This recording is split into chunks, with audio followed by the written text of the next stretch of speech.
Let me tell you a tale what happened to my mother when she was younger, when she was just a teenager. My mom began to tell me her experience with a house in Texas.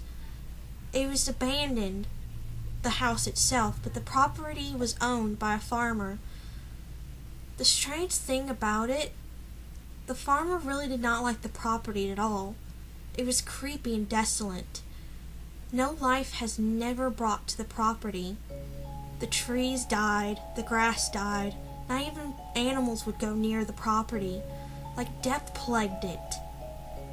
And another thing, the house had 2 doors each, a screen door and a plain old wooden door. It was like that even inside the house. It was strange. And another thing that happened, there was a murder. A man, his wife, 2 children, and I think a grandparent, maybe a grandmother or grandfather. But the sad thing about it, the police came and they saw a gruesome sight. The wife, the 2 children, and the grandparent were all dead. They tried looking for the husband and they found him in the well. He hung himself, maybe because he saw what he did and he could not live with the guilt of seeing his family gruesomely murdered. Or something evil or even powerful than that made him kill him. The sure thing I know, my mom never wanted to go see that house ever again for what happened to her.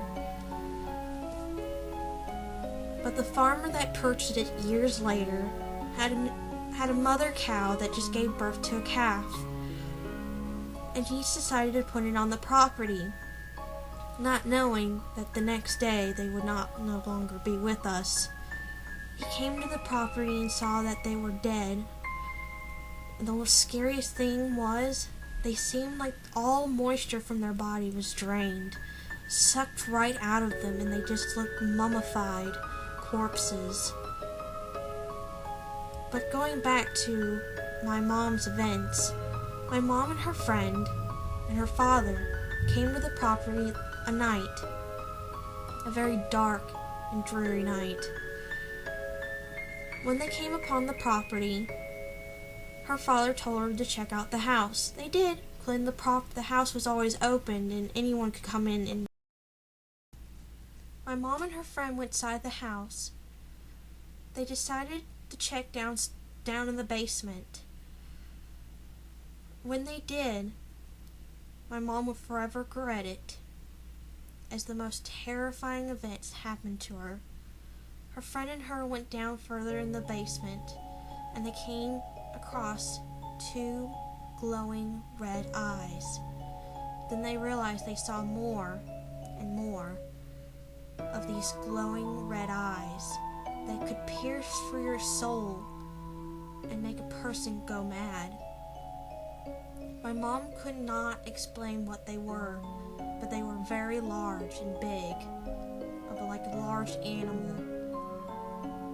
But her friend and her decided to go back upstairs, and when they did, my mom failed and realized something was grabbing at her leg. My mom struggled, but finally went freed, and they finally went to the door that led to the outside, but the door wouldn't open to the basement. They struggled and struggled, and they thought her father was playing a prank on them. But my mom realized that wasn't it. They finally got the door open, and they went out of the house. And she saw her father there waiting for them. And she asked her father, he was the one blocking them from getting out from the basement? He said no. Then my mom realized something else, something very evil, wanted to keep them there so they could be the next victims. But my mom told me after that incident, a few months went by and the property owner decided to tear down the house. He did. And right after he did that, all the trees, the grass, all the animals as well came to the property and life was restored. Like whatever evil was lurked into that house was no no longer there. It was gone,